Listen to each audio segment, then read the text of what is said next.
नमस्कार दोस्तों, जय माता दी, जय भोलेनाथ। स्वागत है आप सभी का हमारे इस महत्वपूर्ण और खास ज्योतिष कार्यक्रम में। दोस्तों, तुम्हारा बिछड़े हुआ प्रेमी तुमसे मिलने के लिए तड़प रहे हैं और फिर से आपकी जीवन में आना चाहते हैं।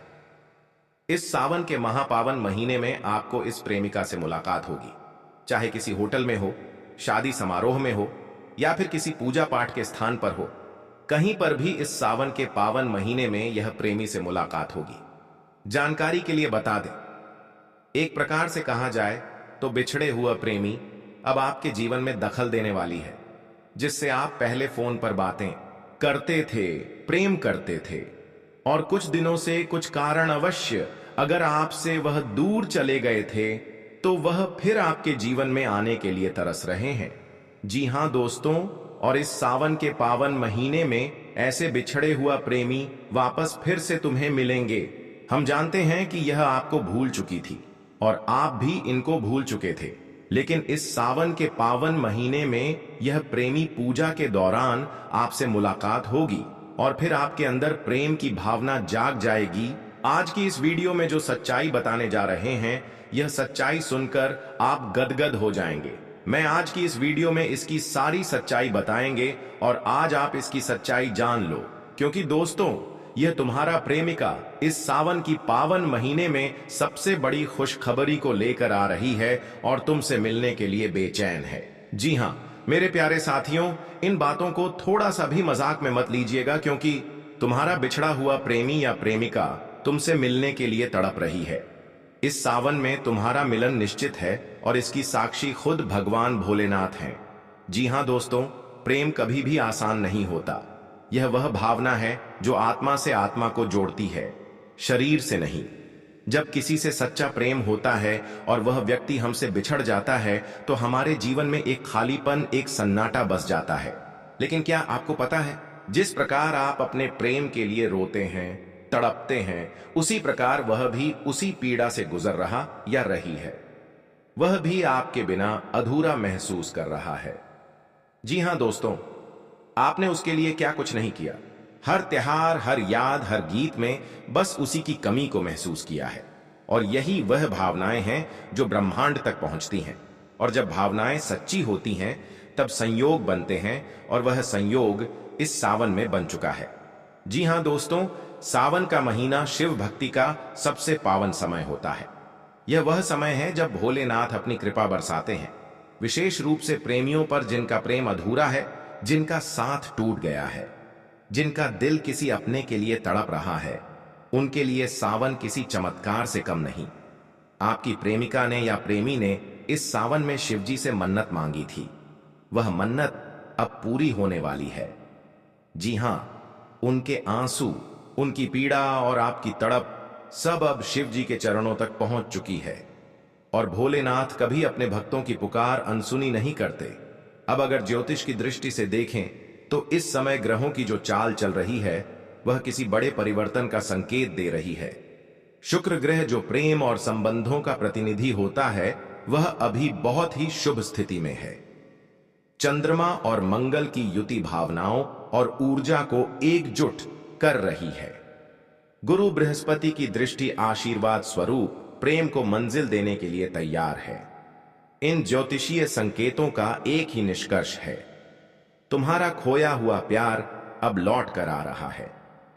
जी हां दोस्तों, अब जरा कल्पना कीजिए, वह लड़की जो आपसे जुदा हो गई थी, वह आज अपने कमरे के कोने में बैठकर सिर्फ यही सोच रही है कि काश एक बार तुम्हारा चेहरा देख पाऊं। वह हर पल तुम्हारी फोटो को देखकर आंसू बहाती है। उसे कोई और नहीं चाहिए, किया है सिर्फ आंखियां क्या तुम चाहिए। और वह लड़का जो तुमसे दूर किसी और शहर में जा चुका है, वह आज हर रात तुम्हें याद करके खुद को कोसता है। वह खुद से सवाल करता है कि क्यों उसे छोड़ा, क्यों नहीं लड़ा उस प्रेम के लिए जो सच्चा था। यह कोई कहानी नहीं है, यह हकीकत है। एक आत्मा दूसरी आत्मा को पुकार रही है और यही आत्मा की पुकार भोलेनाथ तक पहुंच चुकी है। जी हां दोस्तों, अब सवाल यह है कि मिलन कब होगा। भविष्यवाणी के अनुसार आने वाले 8 दिनों के अंदर, विशेष रूप से सावन सोमवार से लेकर अगले पूर्णिमा तक, वह व्यक्ति आपके संपर्क में आने वाला है। यह संकेत दिख सकते हैं। अचानक मोबाइल में उसका मैसेज या कॉल, सपना जिसमें वह व्यक्ति नजर आए, मंदिर में या किसी सार्वजनिक स्थान पर अचानक आमना सामना, सोशल मीडिया पर उसका अचानक से एक्टिव होना और आपके पोस्ट पर प्रतिक्रिया देना। यदि यह लक्षण आपको दिखे तो समझ जाइए कि मिलन शुरू हो चुका है। जी हां दोस्तों, रोज सुबह शिव जी को जल अर्पित करें। ओम नमः शिवाय का 108 बार जाप करें। अपने प्रेमी प्रेमिका के लिए सच्चे दिल से प्रार्थना करें, क्षमा करें, चाहे किसी ने कुछ भी गलती की हो। पुराने झगड़ों को बार बार ना दोहराएं, शक और जलन से बचें। याद रखें, शिव भक्ति तभी रंग लाती है जब आप भीतर से निर्मल होते हैं। जी हां मेरे प्यारे प्रिय साथियों, अब वक्त आ गया है उस मिलन का जिसकी प्रतीक्षा आपने वर्षों तक की। अब वक्त आ गया है उस सच्चाई का जो आपने दिल में दबी थी। अब वक्त आ गया है उस प्रेम का जो पुनः जन्म लेने वाला है। कोई सामान्य संयोग नहीं है, यह वह पूर्व जन्म का बंधन है जिसे यह जन्म भी नहीं तोड़ पाया। और अब जब शिव जी ने आशीर्वाद दे दिया है तो कोई भी ताकत अब तुम दोनों को अलग नहीं कर सकती है। दोस्तों, अगर यह बात आपके दिल को छू रही है, अगर आपके मन में कुछ हलचल सी हो रही है, अगर आंखों से अनजाने में आंसू निकल रहे हैं, तो समझ जाइए कि यह वीडियो आपके लिए ही बनाया गया है। आपका प्रेम सच्चा है, आपका मिलन निश्चित है और भोलेनाथ आपके साथ हैं। हर हर महादेव, जय शिव शंकर। जी हां मेरे प्यारे साथियों, अगर आपने इस वीडियो को दिल से सुना तो कमेंट में जरूर लिखें, मुझे मेरे सच्चे प्रेम का पुनर्मिलन स्वीकार है। हर हर महादेव। और दोस्तों, अगर आपको यह जानकारी अच्छा लग रहा है तो दोस्तों वीडियो को लाइक करें, शेयर करें, ताकि यह संदेश उस व्यक्ति तक भी पहुंचे जो शायद आज भी आपको याद कर रहा है। जी हां दोस्तों, यह 8 दिन आपके जीवन में स्वर्ण अक्षरों से लिखे जाने वाले हैं। आपकी कुंडली में ग्रहों की चाल, दिशा और दशा इस तरह बदल चुकी है कि अब आपका भाग्य सोने के रथ पर सवार होकर आपके जीवन को नई दिशा देने आ रहा है। जी हां दोस्तों, सबसे पहले बात करते हैं उन ग्रहों की जिनकी चालों ने इस समय आपको विशेष बना दिया है। जैसा कि आप जानते हैं, गुरु, बृहस्पति, शुक्र, शनि और चंद्रमा, यह 4 ग्रह इस समय बहुत ही विशेष स्थिति में है। जी हां, शुक्र इस समय आपकी कुंडली में लग्न, पंचम या सप्तम भाव में प्रवेश कर चुका है। यह स्पष्ट संकेत है कि प्रेम संबंधों में प्रगाढ़ता, सौंदर्य का आकर्षण और प्रेमी या प्रेमिका का मिलन निश्चित हो रहा है। शनि की दृष्टि, शनि की तीसरी और सप्तम दृष्टि इस समय कर्म भाव पर पड़ रही है। यह स्पष्ट करता है कि जो मेहनत आपने अब तक की है उसका फल अब मिलेगा। कंगाली हटेगी, धन आएगा और समाज में सम्मान भी प्राप्त होगा। चंद्रमा का गोचर, चंद्रमा मन का कारक होता है और इस समय यह आपके भाग्य भाव में संचार कर रहा है, यानी भाग्य के बंद दरवाजे अब खुलने जा रहे हैं। गुरु बृहस्पति की कृपा। गुरु बृहस्पति इस समय आपकी कुंडली के नवांश और दशमांश में बेहद शुभ योग बना रहा है। यह इशारा है कि करियर, नौकरी, व्यापार और मानसिक शांति सभी क्षेत्र में अब उन्नति निश्चित है। जी हां मेरे प्यारे साथियों, यह जो 8 दिन हैं, यह केवल दिन नहीं, यह जीवन बदलने वाले पल हैं। इन 8 दिनों में आपके जीवन में 3 बड़े बदलाव आ सकते हैं। पुराना कर्ज या आर्थिक तनाव खत्म होगा। अचानक से ऐसी जगह से धन प्राप्ति होगी जहां से आपने कभी उम्मीद नहीं की होगी। कोई रुका हुआ कार्य जो लंबे समय से अटका था, अब पूर्ण होगा। जैसे जमीन जायदाद का फैसला, कोर्ट केस, कोई जरूरी पेपर, जॉब इंटरव्यू इत्यादि। प्रेम जीवन में होगा चमत्कार।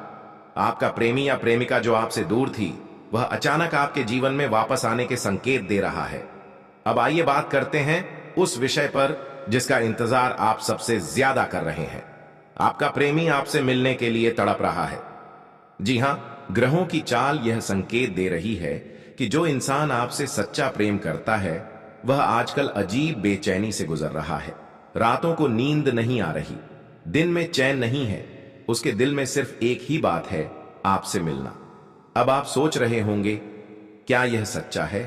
मैं दाएं के साथ कहता हूं, हां, यह सच्चा है, क्योंकि जब शुक्र और चंद्रमा का संयोग बनता है, तब आत्मा से जुड़ी हुई आत्मा बेचैन हो उठती है।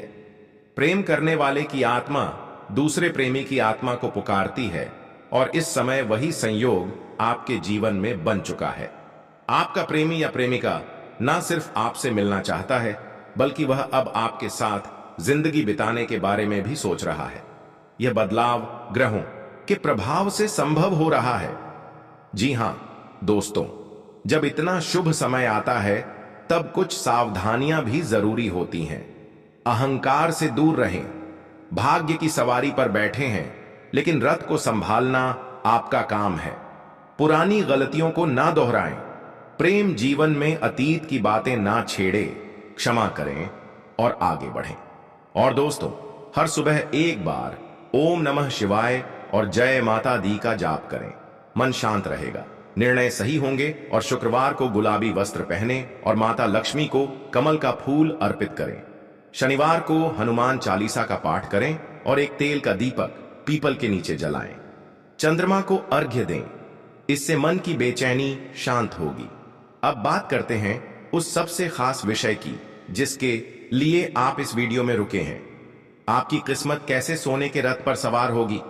दोस्तों, सोने का रथ एक प्रतीक है राजसी वैभव का, मानसमान का, प्रेम और सफलता का। जब गुरु और शुक्र मिलकर पंचम भाव को देख रहे हो और चंद्रमा भाग्य भाव में हो, तब व्यक्ति का जीवन सिर्फ सुधरता नहीं, बल्कि चमत्कारी रूप से चमक उठता है। नौकरी नहीं मिल रही थी, अब 2 जगह से ऑफर आ सकता है। रिश्ता टूट गया था, अब फिर से जुड़ाव हो सकता है। शरीर बीमार रहता था, अब स्वास्थ्य में सुधार होगा। और सबसे बड़ी बात, आपका आत्मविश्वास लौटेगा। जी हां मेरे प्यारे साथियों, जब ऊपर वाला देता है तो छप्पर फाड़ के देता है। बस आपको धैर्य रखना है। इस समय अपने मन को स्थिर रखें, किसी भी गलत निर्णय से बचें और खुदवा पर विश्वास रखें। आपका समय आ चुका है, वह भी ऐसा समय जो नसीब वालों को मिलता है। अब पीछे नहीं देखना है। अब वह दिन दूर नहीं जब आपकी खुशियां आपके दरवाजे पर दस्तक देगी। दोस्तों, अगर आप सभी लोगों को जो इस वीडियो को देख रहे हैं उसको आज का ये वीडियो पसंद में आए हो, तो सबसे पहले इस वीडियो को एक प्यारा सा लाइक जरूर करें और नीचे दिए गए कमेंट बॉक्स में जितने भी प्रभु हनुमान जी एवं माता रानी जी की प्यारे भक्ति इस वीडियो को देख रहे हैं और वह चाहते हैं कि माता लक्ष्मी का आशीर्वाद हमारे ऊपर बनी रहे, तो आप नीचे दिए गए कमेंट बॉक्स में माता रानी का जयकारा अपने हाथों से एक साथ 3 बार जय माता दी, जय माता दी, जय माता दी जरूर लिखें, जिससे कि माता रानी का चरणों को आप स्पष्ट कर लेंगे। तो आप सभी लोग जरूर लिखें। और हां, अभी तक हमारी इस YouTube चैनल पर पहली बार आए हुए हैं तो हमारे इस YouTube चैनल को सब्सक्राइब ऐसे ही वीडियो देखने के लिए जरूर कर लें।